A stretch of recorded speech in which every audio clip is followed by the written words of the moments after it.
Of today, the exciting reveal. Neither one of us have seen what the other is doing, Mm-mm. so we have no idea. And rather than, previously we've done these ekphrastic exchanges. You've given me a work of art, I've given you a piece of writing, and then we've each produced art or writing in response to one another's pieces. In this case, we're both working from the same concept.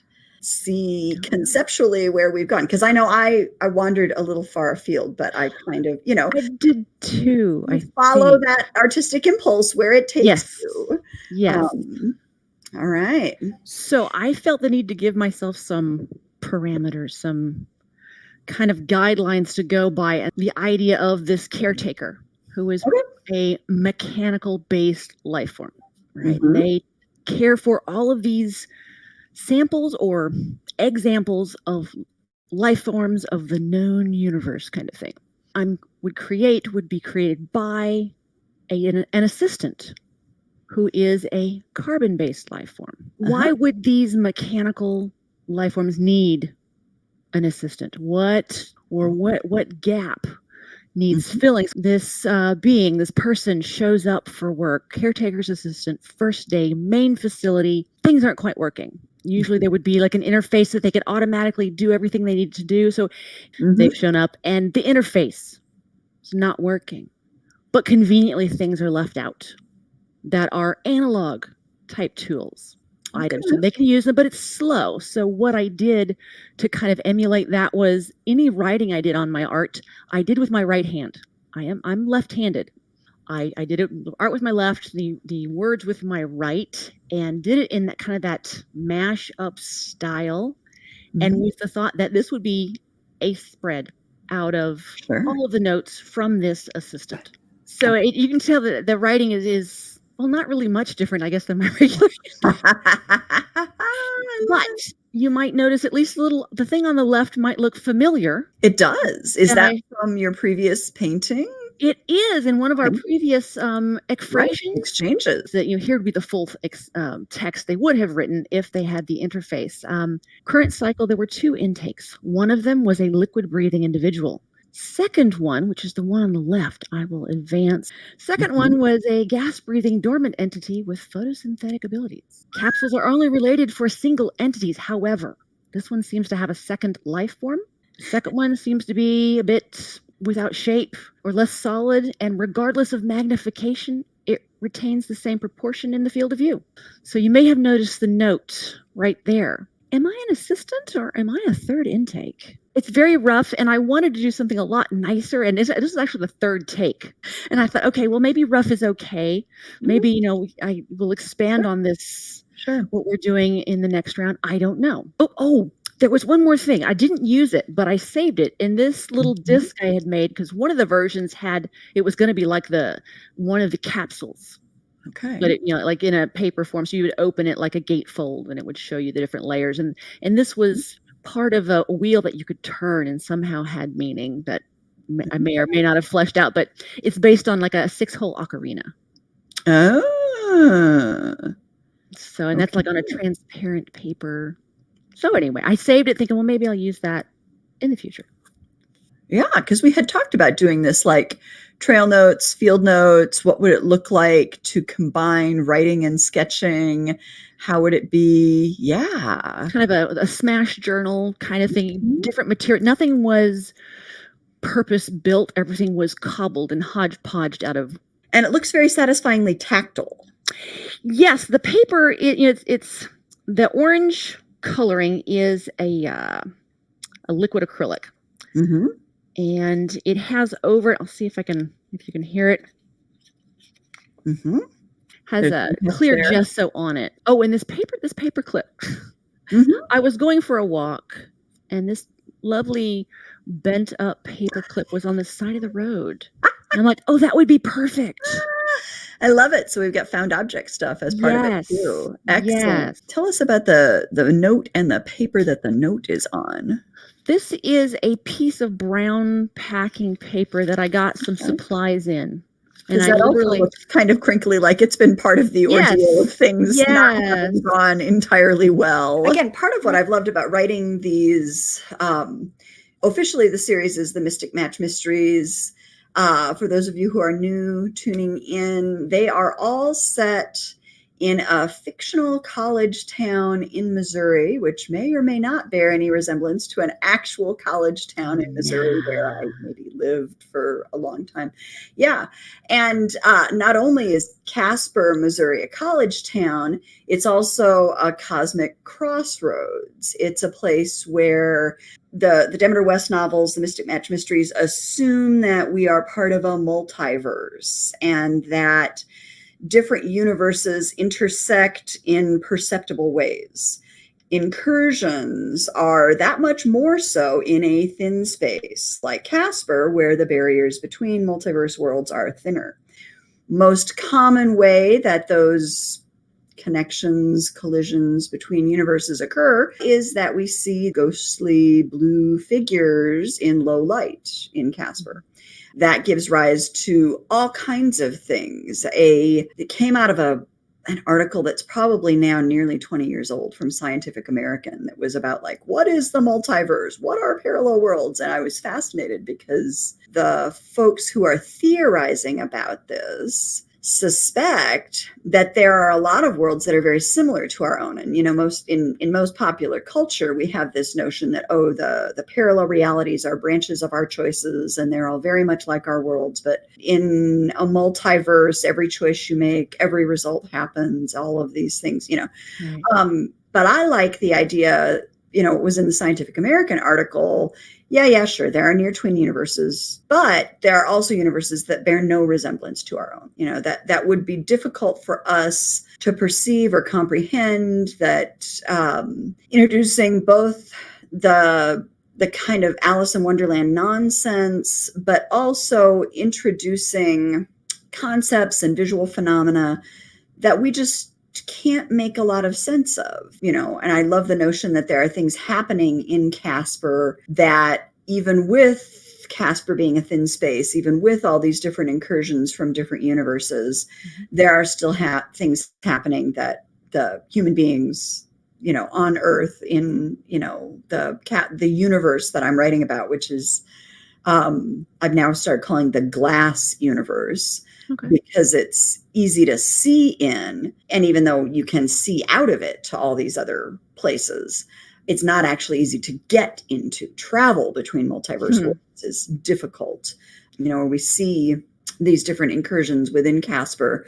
Most universes, those incursions are a lot more common. They don't happen just in thin spaces. In Casper, in the glass universe, they happen only in these thin spaces. In most universes, they're much more common. So Casper is glass because it's in the glass universe because it's uniquely well sealed. People can't just come traipsing through. Even though these sort of ghostly manifestations, these sort of visitations of those different beings, different narratives, different experiences of the cosmos, are all unfolding here in different parts of Casper at different times. So I sort of love the notion that, okay, you're having this happen as you're putting the art together. Absolutely, that's a kind of story that could be, that's a parallel world that could be drifting through Casper. Absolutely, that's something that could be happening, that could be intersecting with everything else that's occurring. So that kind of was the seed I had in mind, that somehow these caretakers were able to, reach in and pull these into their space. Maybe they're in a very unique space where it can reach out to all of these. And so they're charged with maybe maintaining. I'm not really sure. What I'm learning about myself as a speculative fiction writer is as soon as I've set up a rule, I start figuring out how to break it. Travel between multiverse worlds is thought to be impossible. Oh, yeah? contact between worlds is thought to be rare. Oh, but maybe there are, again, these other things going on that are beyond our usual perceptual threshold. Yeah, and we talked about, the gardener is in the garden, and then maybe that is one among many baubles on a tree that is cared for by it. What I ended up doing, for me, a big part of our Ekphrastic project has been to frame each of these adventures as a part of, I went into this in the beginning of the first book, and I'm actually on a Discord book group where we've started talking about metafiction, and I've been thinking about the little metafictional elements that are part of my own work.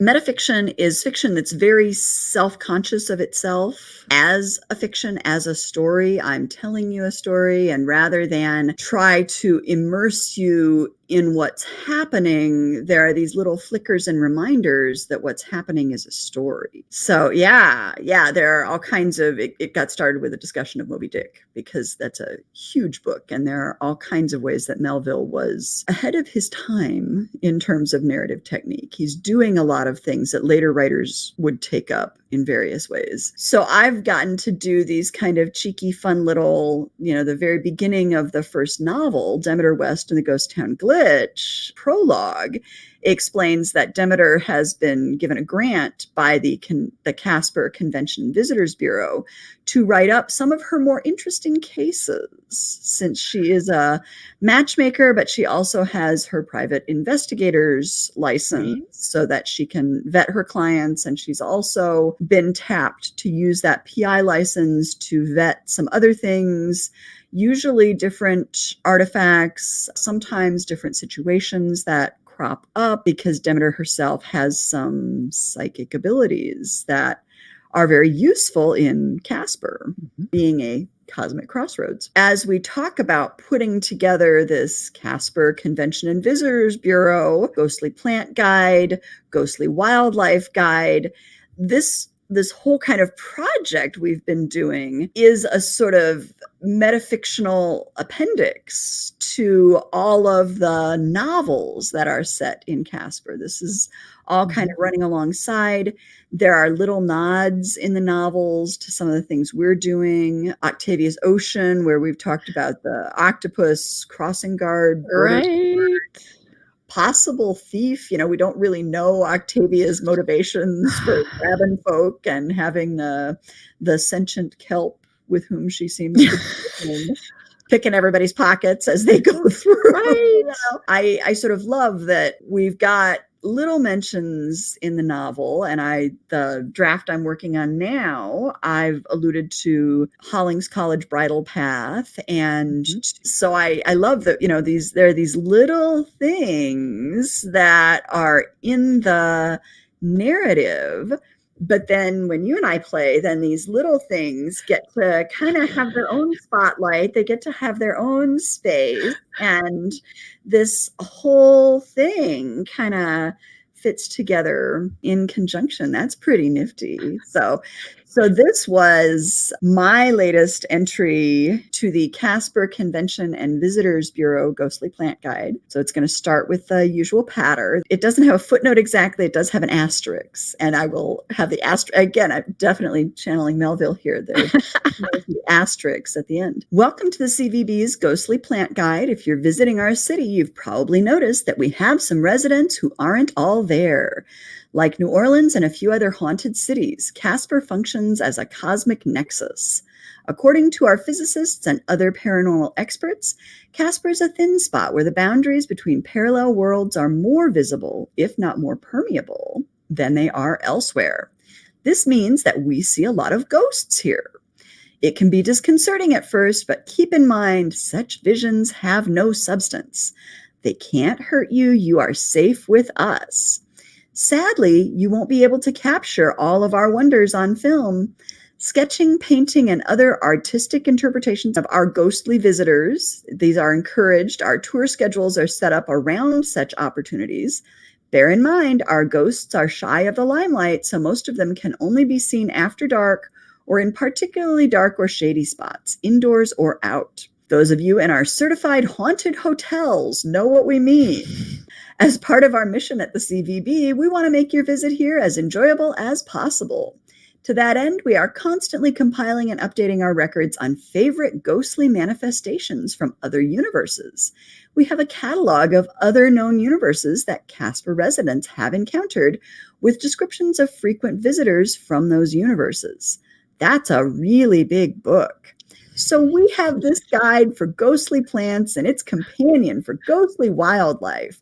As we know, many of you who visit are ardent birders or gardeners and may not be interested in an encyclopedic approach to the nature of nature in Casper. Not all of our ghostly companions can be seen all the time, and some appear more often than others. The list below will give you some of the more common examples of ghostly plants you might see around town. Each listing will give you the name our scientists have given the creatures in question. Each listing will give you the name our scientists have given the plants in question, their most likely universe of origin, and any relevant tour information. Enjoy! Feel free to ask your tour guide any questions. Name: fractal orange tree, Citrus sinensis casparius. Universe of origin: the fractal orangery.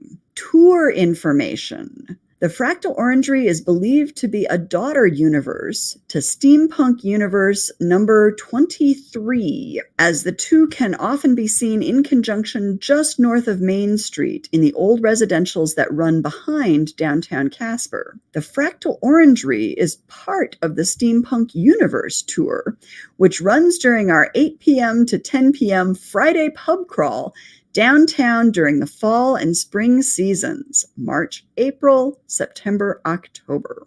Warning: while there are never any direct dangers from the manifestation of other universes here in Casper, occasionally visual effects from the manifestations may cause potential problems, such as the conjunction of meteorological and cosmological events. Parentheses. Foggy night plus lots of friendlies equals visibility hazard. In this case, the fractal orangery is considered a potential hazard because of the strobe effect generated by the fractal layering. So for persons with epilepsy, migraine, or other light-sensitive conditions, the fractal orangery is to be enjoyed with caution. Consult your doctor for more information. Where most of the universes encountered in Casper are believed to be naturally occurring, there are indications that the fractal orangery is an artificially created phenomenon, somehow conjured into existence as a result of some machinations in Steampunk Universe number 23, asterisk. We'll return to that. Around 20 years ago, by our temporal reckoning, observers noted that another universe seemed to have appeared alongside Steampunk Universe number 23. Where most of what drifts into visibility of 23 is work on the railroad tracks down near the old creek bed, common feature between our Casper and many of its near twins. Patches of what are believed to be the same universe are visible throughout the downtown area. The Friday pub crawl, see, we never miss an opportunity here in Casper to catch in. The Friday pub crawl loosely follows these patches, even up the residential road behind downtown, where a Victorian manor house with extensive gardens still exists and is now an art gallery with attached bar. Parenthesis. Bar name: Orange You Glad. See pub crawl map for more information. While wandering through the ghostly version of the Victorian gardens, dotted in our universe with artist studio sheds and larger art installations, it is possible to see the fractal orange trees in the fractal orangery. One of the reasons our scientists and physicists both believe the orangery may not be a naturally occurring phenomenon is the color of its aura. Most friendly manifestations from other universes glow a faint translucent blue. The orangery glows orange. There are other examples of friendly manifestations with different aura colors, but the orangery is consistently only orange and consistently visible only in conjunction with the ghostly manor house. Where the manor house, its inhabitants, and most of its grounds appear to follow a fairly standard pattern for friendly manifestations in Casper, the orangery does not. Within the ghostly orange glass walls of the fractal orangery, and I should pause here, I need to find a way to actually put this into the description. So orangeries are these specialized greenhouses. So within the ghostly glass walls of the fractile orangery, and I should explain, they didn't normally have orange walls. This is just me having a wonderful that they're ghostly orange glass of the fractal orangery. The same small scene plays out from the microscopic, we've checked, to the gargantuan. A Victorian automaton butler, face painted, joints mechanically articulated, movements crank driven, tips a small watering can into the pot of a live orange tree only slightly taller than the automaton itself. The image is replicated over and over. No one has yet managed an accurate count of the number of manifestations, but the attempted counts go well into the hundreds. What we might think of as the base model for the figure puts it at about 4 feet tall, the tree it waters at about 5. Each set of the figures sits on a shiny leaf from a yet larger tree of the same kind. Each tree is filled with leaves containing the same phenomenon, smaller and smaller, larger and larger, a fractal complexity that has drawn mathematicians from all over our world and possibly steampunk universe number 23 as well, as various observers have documented the presence of friendly blue figures in Victorian garb within the boundaries of the orangery. So enjoy with caution one of the more unique, friendly manifestations Casper has to offer, and consider enjoying it during our Friday steampunk pub crawls. Asterisk explanation. While the Earth in our own universe, often nicknamed the glass universe in discussions in the multiverse, due to its uniquely well-sealed nature, we are apparently better secured against interuniversal traffic than most. The glass universe seems to have evolved technologically along fairly standard lines with other near-twin universes. We have noticed a number of near-twin universes where the technology of the Victorian era took a significant leap forward, and or where there seemed to be magical effects at work in the development of the universe. How and if magic functions here in glass is a subject of much debate. There seemed little doubt that magic functions in a number of other universes, near twin and otherwise. The fractal orangery seems to be an outgrowth of one such place. Steampunk universe number 23 is not consistently visible in Casper, but its appearances in fall and spring have been relatively consistent, with little appearing to change for decades, which would indicate it is a universe where time moves more slowly than it does here in glass. So that's where I went. Wow. Mm-hmm. I'd never heard of an orangery or a pineapple stove before. That is so cool. A little bit of Victorian trivia, yeah. And that I just sort of love the notion that here are these orange trees and every leaf on them has playing out on it this same little scene, and you know, the scale all the way down. And I really got to figure out how they checked the scale all the way down and the scale all the way up as far as they're able to verify, you know, because it's all got to be only as this universe is visible in Casper, unless they've managed some interuniversal travel and actually sent somebody through, which is, you know, again, according to the rules I've set up, that's not supposed to be an option. Huh. Yeah, I have a second snippet of a scene where the fractal orangery kind of started. That's a conversation between the two parts of a courting couple, where he's your basic mad scientist type, Gail Carriger, if you're watching us, I was thinking of you. Your basic mad scientist type who's been allowed to show this young woman he's courting, this orangery he's working in, where he's created this automaton and it's crank driven. And so he's explaining that it's a crank driven mechanism and her chaperone is bored to death. So we've got this crank driven automaton and he starts talking about fractals, and then she starts asking about Leibniz and calculus, and does this fit with Leibniz's fractal exponents? And he's, of course, utterly charmed. Yes, someone to talk to and share and geek. But they start talking about scalar issues with fractals. That's really what got me started thinking about, this needs to be, I need to be able to do this bigger and smaller. I want to fit this into a CVB ghostly plant guide. This may end up being a story from Steampunk Universe number 23. Why, Lord Bostwick, it's so charming, said Lady Pollyanna Darby. I'm glad you think so, he said. He pulled his eyes away from the lovely young woman before him, clad in full-skirted gown of apricot silk that nicely matched the fruit of the orangery in which they stood. His eyes followed Lady Darby's to his most recent technological accomplishment, an automaton gardener.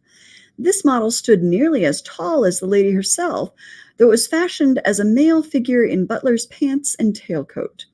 He had programmed it to do a handful of gardening tasks, much as a player piano could be programmed to play a number of songs. In fact, that was where he'd gotten the idea. When a spindle went into a player piano, it was all the pins and spaces on the spindle that triggered different notes to play. Just turn the crank and it would go until it ran out of energy. Bostwick had thought to himself that similar devices could be designed for any number of tasks, and so as an avid gardener, he'd set about seeing what he could do. Before he offered the lady a demonstration of the automaton's programming, he glanced to the garden bench where her aunt sat chaperoning them. The older woman seemed a bit warm and sleepy in the humid air of the orangery and did not seem to be paying much attention to them. So Bostwick put the watering can in the automaton's hand and turned the crank on its back.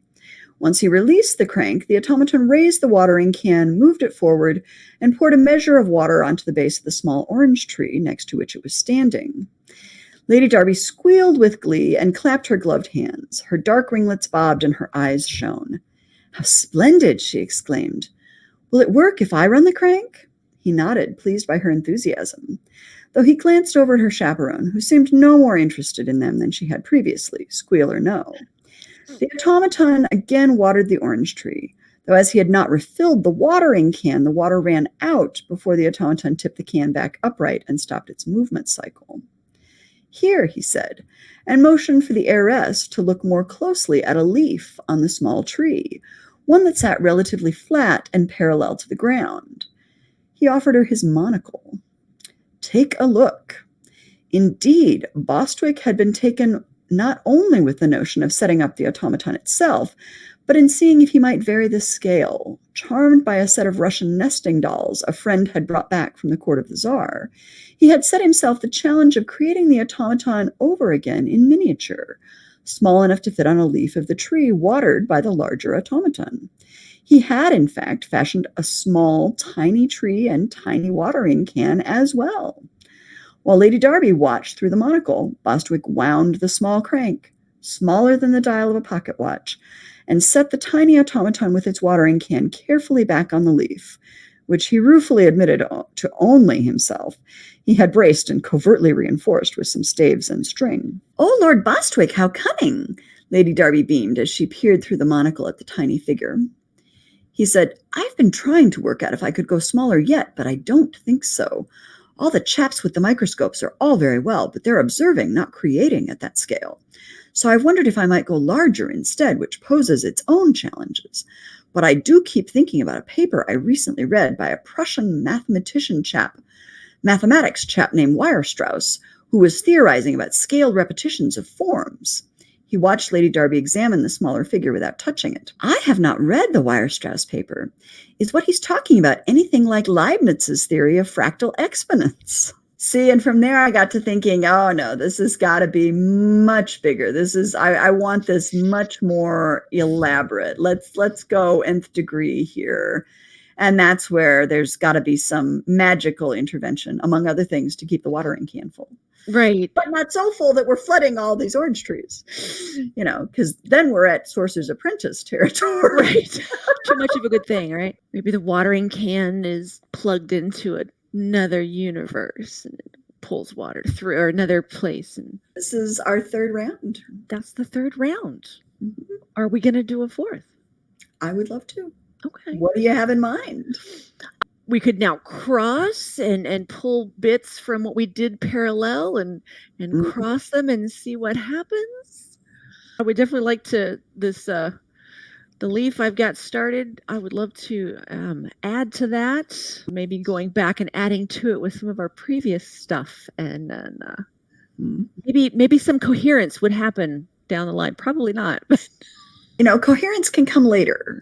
Does it? Okay, I'll keep waiting then. Adventure and inspiration can happen first. Yes. I know we get along for a lot of reasons, but I think creatively, I think our processes are similar. Do we want to talk about what our upcoming projects look like? Sure. Been doing the First Friday at Herman. Just did one of those last week on Friday, and that was a lot of fun. The rain held off, so it was nice and overcast. So for a July in Herman, it was beautiful weather. I might be doing one at the A-Frame Winery at the end of this month. I have not heard confirmation back yet, though, so maybe not. I've been really putting the pet portraits out there and have several commissions that I'm working on. I've got Tuesday, I have a solo show at the ACA Business Club, maybe the A-Frame, and if not the A-Frame, then there is the next Herman one. So they have a new Zipper Fest coming up, so we'll see if I get into that next month, August. There is a second Friday at that little courtyard in front of Fretboard. So yeah, lots of little things and trying to keep it all together and the whole business and taxes, and oh my gosh. Still got the Patreon page going on, and had a new friend joining that I met her in California. That just gives people like behind the scenes as I'm working on these various projects. But as new projects come on and they get updates weekly about what I've been doing. What's any interest in that? People are watching this. I will put the link below. This year, my goal was to struggling through lockdown and the worst of the pandemic was difficult creatively. We hit our household hard. So returning to the world, returning to various other schedules, having a college kid to launch into the world, it's all more juggling the sort of life versus art kind of stuff and how it all fits together. And is there money? Will there be money? Yeah. Because for me, then the editing has always been lucrative. Writing has not generally been lucrative. So figuring out that balance, how to do more writing, do less editing. This will be the first year I haven't done any editing. So that's kind of scary by itself. Yeah. Goal was to edit 2 projects that I have managed to put together over the last couple of years, get both of those edited and out, and then write 2 new projects, a third Demeter West, a third Mystic Match Mystery novel featuring psychic sleuth Demeter West, and write a second academia romance novel. I wrote last year. The goal was write 2, edit 2 this year, and it looks more like I'm going to come in at write 1, edit 2. The novella that I edited this spring is out on Kindle Vella and available episode by episode. If you I've been reading explored Kindle Vella, apparently I've had enough folks who are newly entering Kindle Vella just to find my work, which has been wow. Thank you all who have done that, because that's really amazing. Amazon is sending me money for these, every 5 or 6 new folks who find Vella and go to my story first. Amazon is sending me a little bounty bonus, which is so very cool. In addition to Vella is all about serialized fiction. So you pay about $0.25 an episode, essentially. And Amazon gives you the first 3 episodes of any particular creation are free, and Amazon will give you coins that can make about $5 worth of stuff free. I think if you download the entirety of the novella, I think you're still under that $5 mark. Depending on which sort of Vella promotional thing you catch, you might be able to get the whole thing for free. And the novella is A Treachery of Thomas's, Evil Steve and Scary Gary's First Adventure. So Evil Steve and Scary Gary are Demeter West's brothers-in-law, and they run it's not a ghost hunting business per se, it's a ghost busting business.